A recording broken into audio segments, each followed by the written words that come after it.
These types of people are chokeable motherfuckers. People that you just like hate to know. Like these types of people are the types of people that they just ruin your interactions. So what you have to do is make sure that you have a base of happiness from within yourself. Be so content within yourself that you don't need someone to make you feel fulfilled. And you develop that through developing a meditation practice. You can either purchase my course, Emotional Mastery, or go to a 10-day silent retreat. But fixing that will allow you to deal with uncertainty and confusion without grasping out onto other people for validation and for stability. All you have to do is look inward through a meditation practice, and you'll find the stability that you used to look for in other people who try to freaking manipulate you. And this is how you do it, man. People bluff. And look, if you don't want people to bluff you, then just make sure that you become more at ease with yourself, that you don't tolerate bullshit, that you develop self-love through a meditation practice, develop self-validation through a meditation practice, develop validation through your friends and not through romantic partners, and don't tolerate bullshit from the start. From the start, call them out. If they're acting super interested and they want to go out with you, but they take 1 or 2 days, they're scheduling the dates, right? But they take 1 or 2 days in between response, call them out on it. Respectfully say, hey, Tyrone, hey, Melissa, look, I want to go out with you, but are you naturally a bad texter? Because if you are, this might not work out. You get what I'm saying? Like you have to do this because people hide behind the fact that they know that if you call them out, some people, they know if you call them out, they can act like the victim and say, hey, you're being too pushy, you're being too needy, you don't even know me to be calling me out on that. If they play that card, fuck them. No, not fuck them. But if they play that card, they're nasty. They're dirty players. They're dirty players. They're the type of person that if you call them out on something that they did wrong, that they'll play the victim. You don't want to deal with people like that. They're just nasty people, man. It's crazy, man. We're going to go to a quick commercial break, and then we're going to read a part of the book of the 33 Strategies of War by Robert Greene, where he talks about this strategy and how people use this type of manipulation where they bluff at you as a way to gain power over you psychologically and emotionally. All right, ladies and gentlemen, if you guys ever want to learn how to use your feminine energy to influence people, learn how to use your masculine energy to become more assertive, and also learn how to blend both energies to improve your dating life, your spiritual life, honestly, your relationship life, your family life, your career life, this is the course for you. If I had to make a course for my nieces, I have 2 nieces, one is 19 and one is 15, 16. Holy shit. Oh my God, he's a bad fucking uncle. He's a bad uncle. Get him. Shut up, Melissa. You should get this course, right? And this is the course that I will make for them. So, for example, watch the curriculum, right? In the first week, we're going to be showing you how to establish a strong masculine foundation without letting it hurt your feminine energy. This masculine foundation is a source of who you are, right? It's your bodyguard. Without this, whatever feminine energy you create will be destroyed by the outside, because your masculine is your shield. So we'll talk about goal setting. We'll talk about how to develop a serious attitude. We're going to be talking about how to use more logic, how to use more goal-oriented behavior. It's more how to be a man.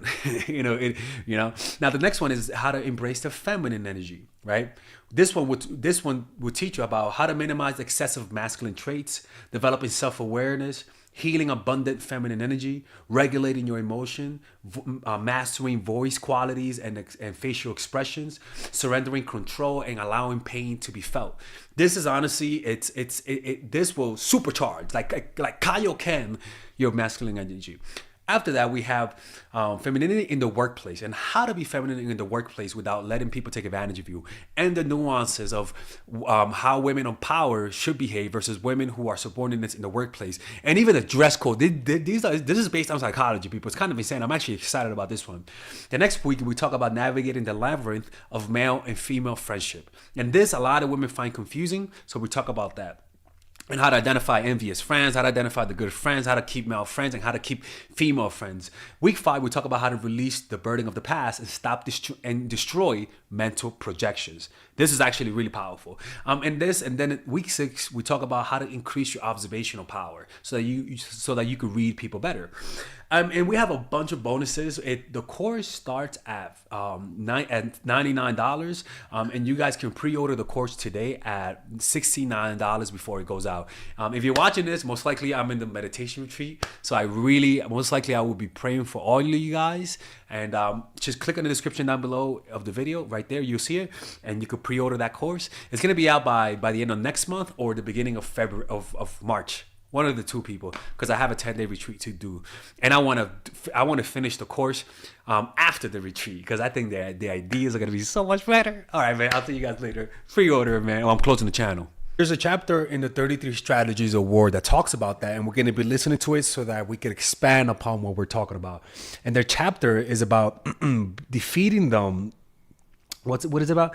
I think it's called Take Small Bites. And the reason why is because small bites allows you to harm people without them retaliating. It's a strategy that leaves a lot of people defenseless, especially people who are afraid of confrontation. Watch this. The empire you want to forge, and then to identify the sense of your objective, aggression. The key to making it work is to have a clear sense of your objective, the empire you want to forge. So in this part, he's talking about use this strategy to take over an empire, right? But in this case, is people using the strategy to take you over psychologically, to test your strength and completely dominate you over time and create an exploitive relationship. And then to identify the small outlying areas of the empire that you will first gobble up. So that means each bite must have a lot. What is the first thing that you can do to test them that they won't fight back in? What is the first subtle form of disrespect that if you could do, that they will notice but not fight back? Listen. In an overall strategy, but must be small enough that no one must have a lose of the empire that you will first gobble up. Each bite must have a logic in an overall strategy, but must be small enough that no one senses your larger intentions. Enough for them to rationalize it away.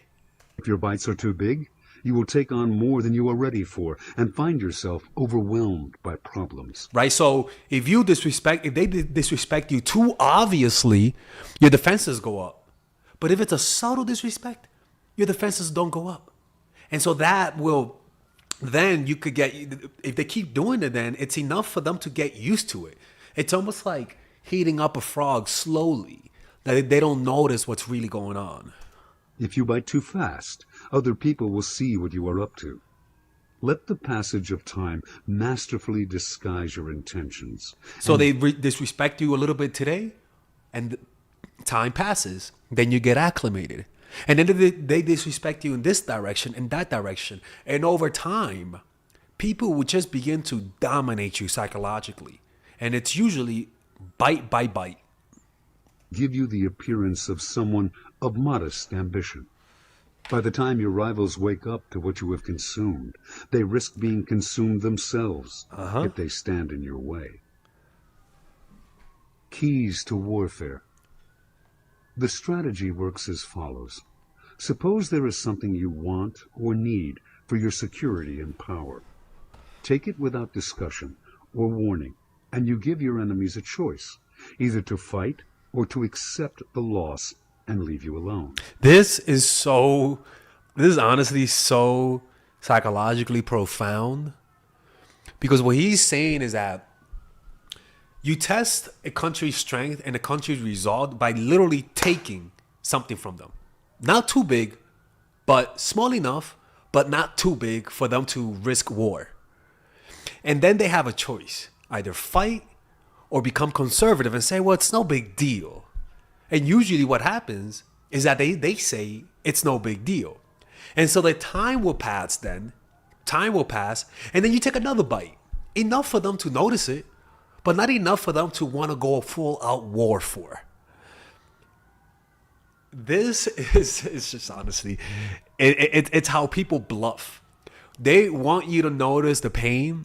They want you to sense the aggression, But because of your conservative mindset, they don't go far enough for you to actually take action. Is whatever you have taken and your unilateral action in taking it worth the bother, cost, and danger of waging war? Which costs more, the war, which might easily escalate into something large, or the loss?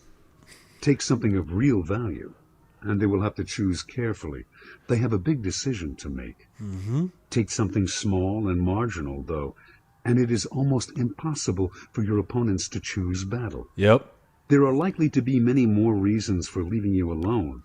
Like, for example, you could say, why you don't have to get mad at her taking 2 days to respond. It's no big deal. But if you let it continue, this thought of it's no big deal will create a chain. It will create an exploitative dynamic. And it's one small step each time. Not enough for you to notice how far you've gotten, but enough for you to make progress. It's really sneaky shit, man. Fighting over something small. You have played to your enemy's conservative instincts, which are generally stronger than their acquisitive ones. And soon your ownership of this property becomes a fait accompli, part of the status quo, which is always best left alone. That is so profound. That is so true. It's almost like when somebody's in a relationship and they say, why don't you say something, man? They're being disrespectful. They say, well, it's not worth getting into a fight. And we're going to have an argument. And then I'd rather not. And without them even noticing, they don't notice how much power they're giving away. They don't notice how exploitive this relationship is. They don't notice how far they have gotten from who they really are. Because it's no big deal. They have succumbed to their conservative, instincts. Sooner or later, as part of this strategy, you will take another small bite. This time, your rivals are warier. They are starting to see a pattern. But what you have taken is once again small. And once again, they must ask themselves if Is it fighting worth you it? is worth the headache. They didn't do it before. Why now? So now staying quiet becomes a pattern. Staying quiet becomes reinforced. Staying quiet is something that they are imprinting in your mind, all because you want to avoid conflict. Execute a fait accompli strategy subtly and well, as de Gaulle did. And even though a time may come when your goal becomes clear, and when they regret their previous pacifism and consider war, by that time, It's too late. you will have altered the playing field. By that time, once you finally choose to leave, once you finally choose to battle, your self-esteem is already lower. They have so much leverage over you. You have such an unwillingness to walk away, and you can sense this person's willingness to walk away, that you have no leverage. It's like removing a limb in order to escape. So small, nor so easy to defeat. To take you on now entails a different kind of risk. There is a different, more powerful reason for avoiding conflict. Only nibble at what you want, and you never spark enough anger, fear, or mistrust to make people overcome their natural reluctance to fight. So the way to overcome this is to have no tolerance for bullshit. This whole thing, what the lectures, I posted a status yesterday on Instagram about that, how some people ignore your messages but love your stories. And some people said, Alexis, that's petty. I'm like, no. That's how they get you. They do something enough for you to notice and be annoyed, but not enough to justify a full-blown confrontation. Fuck that. If they like you, you confronting them will call out their bluff. And if they get offended at the fact that that you're calling them out because they take 2 or 3 days to respond, if they're offended by that, they are a dirty player. They are dirty. They play the victim even though they know they're wrong. Even though they know they're trying to manipulate you. Avoid that person. Fuck them. Let enough time pass between bites, and you will also play to the shortness of people's attention spans. Reversal. Should you see or suspect that you yourself are being attacked bite by bite, a quick and forceful response will usually be enough to discourage the nibblers, who often resort to this strategy Out of weakness. and cannot afford many battles. So this is why I'm telling you. It feels like you're overreacting, but you're not. There's a reason why you feel discombobulated when they start acting confusing and in a way that doesn't make sense. Because you are registering manipulation. But rationally, the mind doesn't. They don't want. Not rationally, you don't want to look. You don't want to look too needy, too aggressive, and so you tamp it down. And they rely on that. They rely on that part of your psychology. If they are tougher and more ambitious, that forceful response becomes more crucial still. Letting them get away with their bites, however small, is too dangerous. Nip them in the bud. Exactly, and that's why it's an example of posturing. You see that in war, and I'm not gonna talk about the Israeli and Iran. Is it? I don't know which one it is. Anyway, so one, if you notice, like this weekend, both countries just did attacks just to save face, right? And the reason why is because if you let one person get away with something, time will pass and they're gonna do it again. And because people repeat themselves, whenever they attack again, you most likely will have the same response. And you're not gonna be able to think long term. You're not gonna be able to think that if you let this happen long term, it's gonna happen more. But you don't think that way because you're reacting to the moment. And when you start reacting to the moment, when somebody's playing you, manipulating you, making you stressed, making you impatient, it's more difficult to think long term because you're in crisis mode. You got to focus on what's going on now. And they rely on you not being able to think long term, not being able to think 5-6 steps ahead. They rely on you not being able to anticipate and notice what's happening. Because once you notice what's happening, you're already attached. Cut that shit at the source. Don't let them manipulate you. Don't let them play you.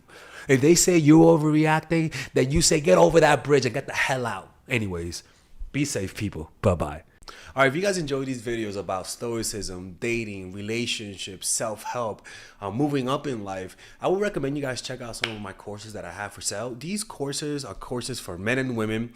For example, Nice Girl, Nice Guy is a course about how to become more assertive. Natural Chemistry is a course for women that I have on how to develop strong relationships.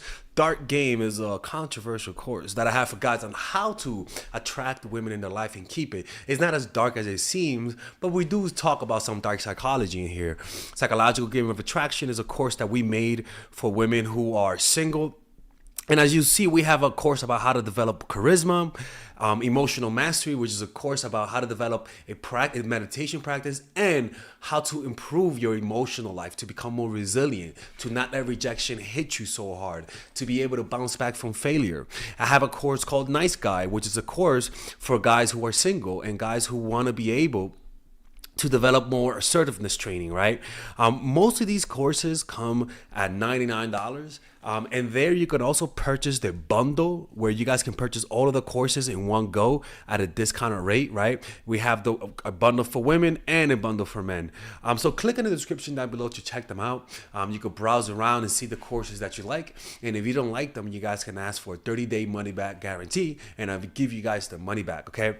And in fact, we actually have a new one for women right now we're developing. It's called The Feminine Woman.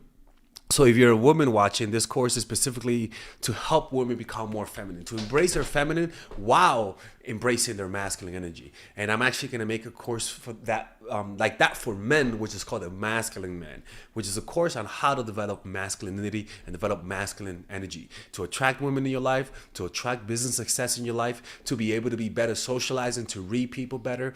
It's truly an all-around course. So if you guys want to check out those courses, click on the description down below where it says purchase the courses, and I'll see you guys inside. Bye-bye.